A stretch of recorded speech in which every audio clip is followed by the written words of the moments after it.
Welcome to the MedTech Insider, where we give you an inside look at all things med device. My name is Parker Snedden. I'll be your host today. And with me today is Dr. Nasir Khatri. Dr. Khatri practices up in Michigan. Did his fellowship here at KU in the Kansas City area.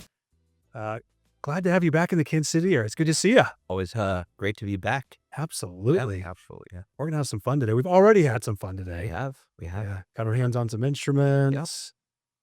Did some implants already. Mm-hmm. And man, it is my privilege to have you here today as we talk about just that first 5 years of getting into the space, Mm-hmm. right?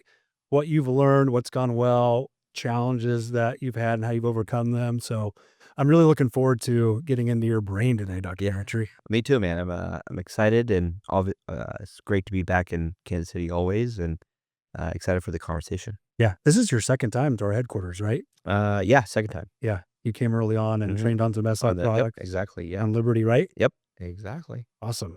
Well, it's good to have you here.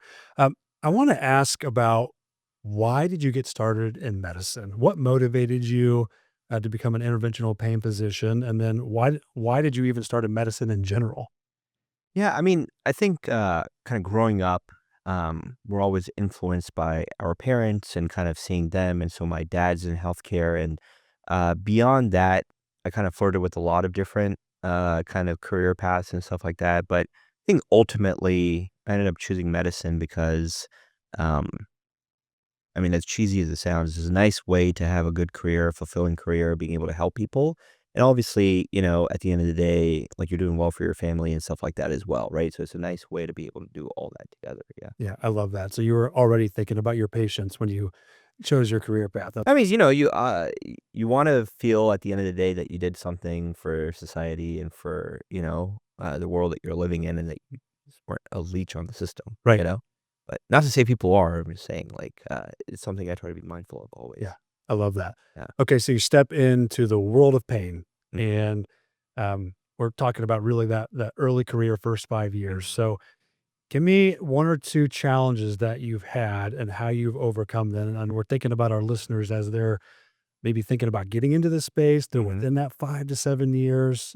Just to pick your brain a little bit on that. Yeah. So, I'm within my first 5 years right now, about to start my fourth year of practice. And I think there's lots of different challenges, right? I think understanding your practice environment can be a little challenging, and especially when you go from one particular sort of practice setting that you perhaps saw in fellowship, and then you go to a different one.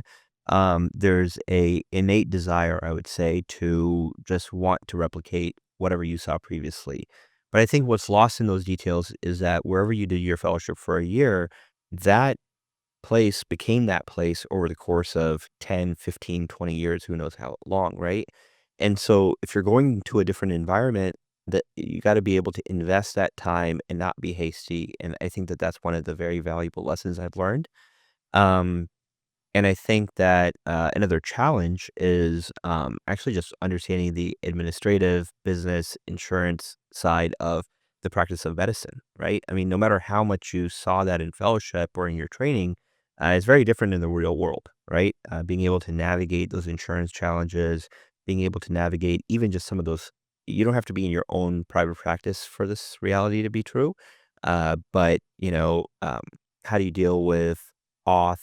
How do you deal with like managing the flow of your clinic? Those are all things that, you don't really think about it as a fellow because it's already there, right? When you start, in addition to all the clinical stuff, those are the things you have to think about as well. Yeah, you're thinking about practicing medicine, and Hmm. then you jump into Yeah. sort of running a business. Yeah. Yeah. Whether it's your own private practice business or not, at the end of the day, you are running your own small business within a larger business, right? And so, uh, the success of your individual practice as a physician is reliant upon all those other factors, right? Not just auth, but the entire, sort of RCM, revenue cycle management uh, cycle that there is, right? Um, you have to be able to understand it so that you can then optimize it so that you can get patients into your practice and get them the care that they really need, you know? So how do you learn that? Is it just experience? Do you have mentors, society, like all of the above? How do you learn that? Um, I would say I definitely learned a bit of it in fellowship, right? So, shout out to Usman Latif and, Dawood and the rest of Ted Braun and everyone else, in my fellowship program, the attendees who kind of taught me and guided me. But a lot of it afterwards is really on your own. And you gotta either you could not learn it and then kind of be reliant upon, your staff, right? And if they're doing a great job, then that's great, right? But if you're building something new, then you kind of have to take it upon yourself to learn that. But there's a lot of, YouTube, ChatGPT, Hmm. Google.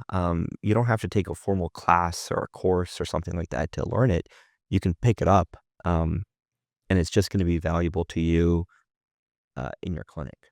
Yeah, it just takes that grit and Mhm. Yeah, grassroots, yeah, like, yeah. I just gotta go get it done Yeah, now, yeah, right? You don't yeah, have a yeah. choice. You You gotta don't do have a it. choice, you know? If you're lucky enough to be plugged into a practice where those things are already optimized, that's great, right? But in many places, they're not optimized. And so you either kind of, you know, f regress down to the mean, right? Or you take it upon yourself to kind of lift the entire practice up. And I think that the people who tend to be the most valuable in a practice are those who can kind of take it upon themselves to kind of bring everyone up. Yeah, that's good. So revenue cycle management, pre-authorization, all Yeah. the stuff you don't Yeah. learn necessarily as much in Mhm. fellowship. So, okay, those are the challenges, but give me some wins, early wins in the first 4 years. Yeah, I would say the wins are where you find them, right? So I think the number one thing really is you have to be looking for the wins to appreciate them. And I would say among the wins that I have is I feel a lot better about kind of my own practice philosophy and how I treat the patient who comes in through the door, whether generally speaking or even specifically, so sort of regardless of the pathology, right? The fact that they have chronic pain, or um, more specifically, like what's causing their pain. So that's a win. And the second thing is I feel very grateful for, sort of the opportunities I've been given, whether it's with society, industry, or whatever, to then help educate others. And I would say that those are two big wins, and I'm, very grateful for those. Yeah, that's a passion of yours. Education, teaching, you like doing that. Yeah, I think so. Uh, where I ended up doing my fellowship, my co-fellow and I, who are still best friends, um, we both feel very fortunate and grateful for having trained there. But I think we both also recognize that this is a very sort of um, special fellowship program where not everyone gets the ability to train there. But then, how do you for what I think about a lot is my friends who then did fellowships, not where I did my fellowship, right? Where they didn't get exposure to the therapies that I was able to get exposure to. They should be on the same level playing field as us, right? It shouldn't be that just because you were lucky enough or blessed enough, whatever, to train at a particular program that, like, because of that, you're the one and only, right? I don't think that's fair. So for me, I think this is, I see society and my engagement with industry as a means to be able to allow other docs who are my friends, right, to be able to learn all these therapies that I'm grateful enough to have learned. Yeah, I love that because you're not only just thinking about what you've learned for your own practice, but you're thinking about the whole space. You want to elevate the Yeah. space up and pass along what you've learned. I think that benefits all of us. So Mhm. I love it. Okay, let's go down to like a practice level question Mhm. here. So, patient comes in with low back pain, Mhm. right? The run of the mill patient you see Yeah. every day.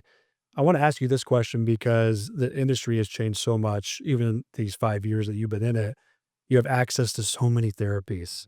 Where do you even start? So, a physician listening to this right now, and they're just like, okay, how do I even begin addressing Mhm. what this patient is talking about with low back pain? How do you start?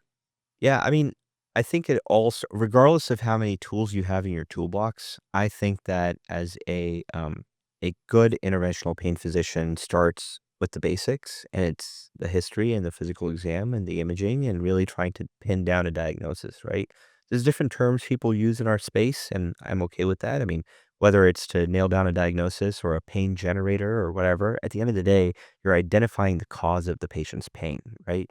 Um, and I think that, as we have more and more options to treat patients, it behooves us that much more, like if we're going to be mindful about which therapy is the best therapy for a particular patient to really diagnose the pain correctly, right? And I think history, physical exam, and imaging is the right way to do it. So that's where I start. Yeah, I love that. So let's talk to a physician who, so as this space has evolved, we have more options that are more interventional. Uh, Products like Minuteman, Liberty, Patriot, whether that's lumbar or SI joint fusion. Mm-hmm. A physician that might say, okay, I learned some more conservative care in Hmm. school, but now it's evolving. Hmm. What would you say to someone who might be a little bit nervous to move up into that interventional type mindset? How do you learn it? How did you learn it? And then how do you adopt it into your practice if they're interested in that? Yeah. So I guess the first part of this is regardless of an individual physician's personal interest in adopting a therapy, I think it's important for that doctor to know that these therapies exist, right? And I think that that's where society and industry can work together to just improve that education. And the example I'll give is that not every interventional cardiologist does an aortic valve replacement, right? There's Mhm. a small subset of those cardiologists who do. But they are all aware that that therapy exists for their patients so that even if they're not going to do it themselves, they can refer to the right doctor in their community who can help them with that, right? So that's one. The second part of it is that a lot of times docs can feel intimidated by quote unquote how invasive a procedure is. But I think that how invasive a procedure is perceived to be by that physician is really a function of what they're comparing it to, right? So the example I'll give is that if you have never done a epidural injection before, then taking an 18 or 20 gauge Tui needle into someone's back does seem invasive, right? And it seems scary. If you only ever do injections and now you're taking a 14 gauge needle to do an SES, that also seems invasive, right? And these aren't things that I'm making up. I've heard these from people over the course of years. Uh, Similarly, what I would say is that once docs are educated on the utility of these treatments and they're made aware of the relatively good safety profile of many of these procedures, perhaps that hesitation will be decreased, right? And what seems intimidating yesterday, maybe today, isn't as intimidating anymore. Um, and we've seen that, I think, over the course of time with a lot of different therapies. There is that initial shock factor, right? When you're trying to do a cervical SCS for the very first time, um, and you're taking a 14 gauge tuning needle to someone's like upper thoracic, right? I mean, that is scary, right? That is intimidating. Makes a lot of doctors not want to do it. Um, but once you do it, you realize, okay, maybe it's not as scary. I mean, you have a healthy kind of caution at these procedures, and you're not, doing anything unsafe. But at the same time, it helps kind of put it all into perspective, Mhm. right? Yeah, an initial healthy hesitation, but Yeah. then educating yourself on just what's out there, Mhm. right? And so you've evolved as a interventionalist by introducing some products like Minuteman and Liberty. How have those impacted the way you have tools in your toolbox that you Yeah. can offer your patients? How has that impacted the way you practice medicine now? So I look at, sort of all the quote unquote tools that I have in my toolbox as, an advantage for my patients, right? It's on me as a doctor to really try to identify the patient's pathology, um, really kind of pin down a diagnosis, right? Explain it to the patient, and then offer them one of these various modalities to treat their pain, right? Whether that's a Liberty, right, device for SI joint pain, whether it is Minuteman for spinal stenosis and, instability. Um, uh, it, it only brings value, and I think, and a competitive advantage, I would say, to my patients, into my practice, uh, to be able to treat their pain. Yeah, I love that. As you've evolved, you have the tools in the toolbox to just be able to help the patients as they've presented differently, right? Yep. And I love that. Okay, take a break from the serious questions. We're gonna have a little bit of All fun right. I today. like it. All right. So I'm a big podcast guy. We were talking off camera. You're a podcast Yeah. guy as well. So give me like your go-to podcast right now. And why do you like it? Okay, go-to podcast, Theo Vaughn. Uh, um, I don't I just, I like Theo Von number 1, he's hilarious, Yeah. right? He's a funny guy, and, he has a lot of this, like, irony humor, which I think is funny and kind of, a lot of times those are similar jokes that I make, um, but, um but honestly, the other real reason why I like Theo Von a lot is because he just seems like a very genuine guy. Mm. And so when you hear him talk about a lot of different things and different topics and things like that, um, it just seems like he's not just like playing to a crowd, but he's kind of just saying what he really feels. And he's not like if you look at his guests, he has guests from like an entire spectrum, right? Uh, and I don't think that someone does that only to like please a crowd. I think he's doing that because he's genuine and like wants to learn different perspectives, and I actually really respect that. That's But he's also hilarious. Yeah. Some of those live call-ins when they ask Yeah. Oh man, questions, they're hilarious. you're like, Amazing. how do you have that answer? What are you even saying? His brain comes up with I know. those. Oh, Crazy. I love that. Okay, you're a traveler, so give me like Yeah. best place you travel or want to travel. Why did Um, you like it? I think the best travel that I do is like with friends. Yeah. Obviously like a good destination is nice. Um, but ultimately, like the crew who you're with really makes a big difference, right? And so, family trips are fun and they're exciting. But sometimes it's like, you're traveling with your kids and it's just like you're doing everything you got to do at home, but with less resources, right?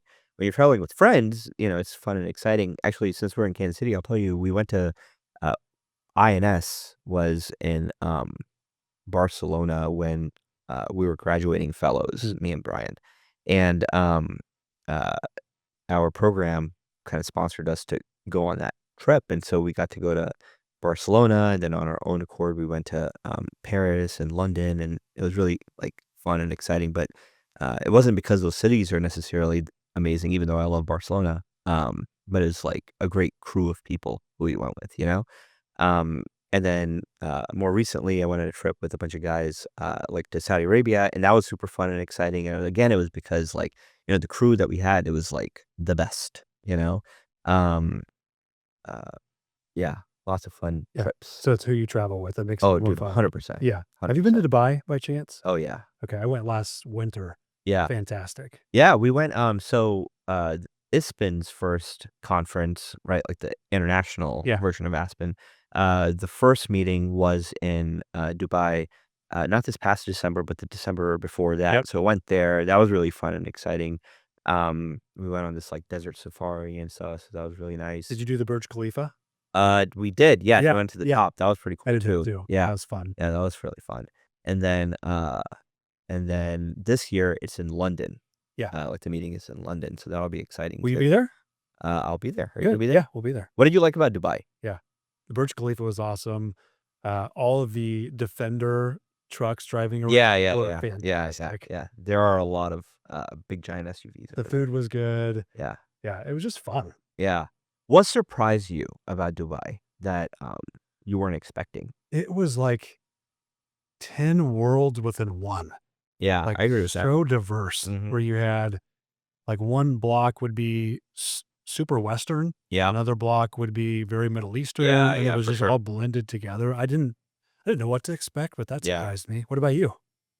Yeah, I would agree. I Yeah. think, it's a very international city, and so obviously you do have, like, a blend of a lot of cultures. Um, what surprised me, I would say, is that, uh, one I guess this part didn't surprise me, but I'll say one thing I really liked about Dubai, the food was really good. It was good. It was so good, Yeah. so good. Yep. And then another thing that surprised me was that, like, the blend of cultures are, like, very different cultures, Yeah. right? Like, Middle Eastern culture from, like, the Western culture, but they seem to, like, coexist very nicely with one another, Yeah. you know? Yeah. And so, like, everyone's kinda doing their own scene, they're doing their own thing, and no one's really, like, stepping on toes, you Mhm. know? Uh, so you wanna go to the mosque and pray? Like, cool, go for it, no one's stopping you, and then you wanna go to the club? Well, you can go to the club. No one's stopping you either, you know? So it's actually, like, a nice, like, it's a nice way to like kind of coexist with one another. Yeah. You know? Yeah. It's fun to experience those Yeah. cultures. Okay. Last fun question. Shoe choice in the OR. Oh man. Well, uh, my rep in Michigan is Michelle, and so she's seen me wear them, but cowboy boots. Cowboy boots. They're super comfy. Yeah. The thing is, like, people think that they're not comfy, but they're actually super comfy. So, like, if you're standing for, like, hours on end, like, if I have an OR day, I will cowboy boots, they're super comfy, you can stand on them all the time.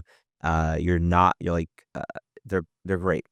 You gotta break them in, though. Like, the first time you get them, they're gonna be Yeah. pretty uncomfy, but then, like, within a week or 2, they're gonna be the most comfortable shoes, like, more than just, like, regular dress shoes and stuff like that. Now, do you wear cowboy boots out too? Like out Nah, not just in the yeah, in the OR and then, like, sometimes or clinic, Yeah. but not out and about, Yeah. I would say. I don't know, yeah. They're just your work Yeah, shoes. more Bringing it back to your career. yeah. Um, I want to talk a little bit about as you've entered into this space. How have you worked with your community partners like surgeons when you talk about a specific patient that could be eligible for 2 or 3 different, therapies, right? True. How do you open up that communication with your local spine surgeon? What do you guys talk about in order to do what's best for the patient? Yeah, so I would say that my approach to this has probably evolved over the course of the years, and I think it's a positive sort of evolution. I think number one, most important thing is that it behooves us as interventional pain physicians who are kind of adopting these newer therapies that, for lack of a better term, uh, they do kind of blur the lines between what is within the realm of an interventional pain physician and a surgeon, right? And that can be threatening to surgeons. And we've seen that again in that cardiology, cardiac surgery space, right? Same with neurosurgeons and interventional radiologists. Uh, but it's not something that I think that we have to be scared of, right? So the first thing I think that we really have to do as pain docs is to communicate with our surgeons, right? Not to feel awkward about it, but to go to them as partners, right? And explain what we have in our toolbox to treat patients, right? And I think that regardless of how that conversation goes at first, no is a forever no, right? And no yes is a forever yes either, right? It's how do you build that relationship and how do you foster trust between the two sides, right? And I think that the onus, I will say, as a pain physician is really on us to do that, right? Go out there, talk to your surgeons, try to figure out how can you help those patients who um, really the surgeon may not have great options for, right? And we also want to be good stewards of the practice of medicine and make sure that those patients don't just constantly end up on medications or in this revolving door of injections and stuff that come with their own risks, right? Like steroid exposure and things like that. Um, in my opinion, that's where I would start that conversation, right?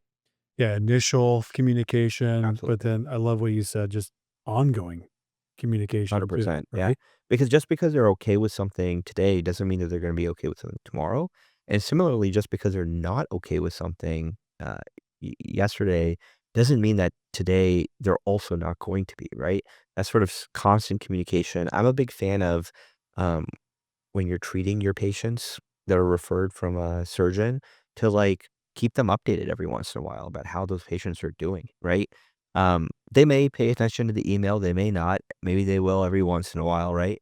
But the fact that they can see and they can sense you're being genuine and that you are interested in the outcome of these patients, I think you'll find that most surgeons will appreciate that, right? And I think that those are the kind of small things that I think have a big impact.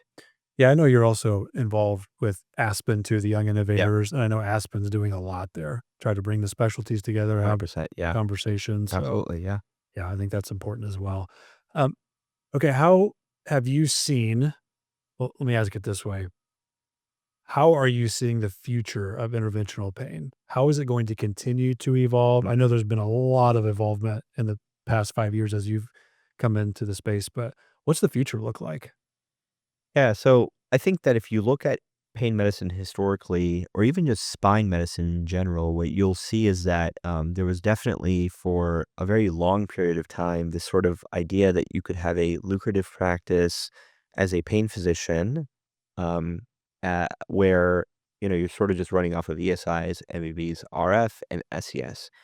And I think the reality of it is that number one, um, insurance is becoming a big limitation to that, right? So you don't have that sort of carte blanche authority to do as many of those injections today as you were able to do maybe 5 or 10 years ago. So that's one realistic sort of consideration. Then the other thing is that it wasn't very great for long-term outcomes for patients either, right? Um, Similarly, I think the spine surgeons were operating in a world where they were king and they really had, they were the only patients who, doctors who could kind of structurally address an issue, leading to better long term outcomes potentially, right? Um, where we're moving to now is where neither of those mindsets on the pain doc or on the surgeon side really is a viable option moving forward. And we're moving much towards a space where that collaboration is very important. And we have both groups of physicians have more options available for patients, hopefully, which will translate into better long-term outcomes, right? Um, so I think where we're headed towards is more options for patients, which means that there's more options that physicians have to be educated on, number one, and then number two, trained on, right? And again, that onus falls on the doctor. I mean, whether you did a fellowship in a place where you learned those therapies or you didn't, regardless, that was 1 year. I don't think we should allow that 1 year training to then dictate the following 30 years of our careers, right? That continual learning, continual Super involvement, important. collaboration, ongoing, Yeah. right? Yeah, that's good. Okay, last question for you, Dr. Khatri. Thank Mhm. you. This has been awesome. Yeah, no, I it's love been it. awesome. So, give a piece of advice or two, whatever you choose to share here, on someone just coming out of fellowship. They're getting started. What's one or two pearls? It can be clinical. It can be just business wise that you Yeah. would give to a physician coming out of fellowship right now. Um, I think my first piece of advice is be patient and really understand your own algorithm, right? It's going to take time for you to develop your own practice algorithm. But in doing so, I think that you're going to become a more confident physician.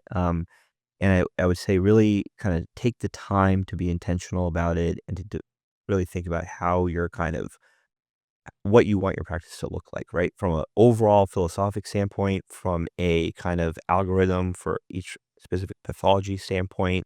That's number one. The second thing is, and this is a lot more for those docs who may be listening, who want to get involved in society and industry. Um, Unfortunately, I think that there's a lot of professional jealousy out there. Okay. Um, and again, I feel very, very blessed and grateful for the opportunities that I've had that I'll admit, I feel like sometimes I'm not deserving of it, right?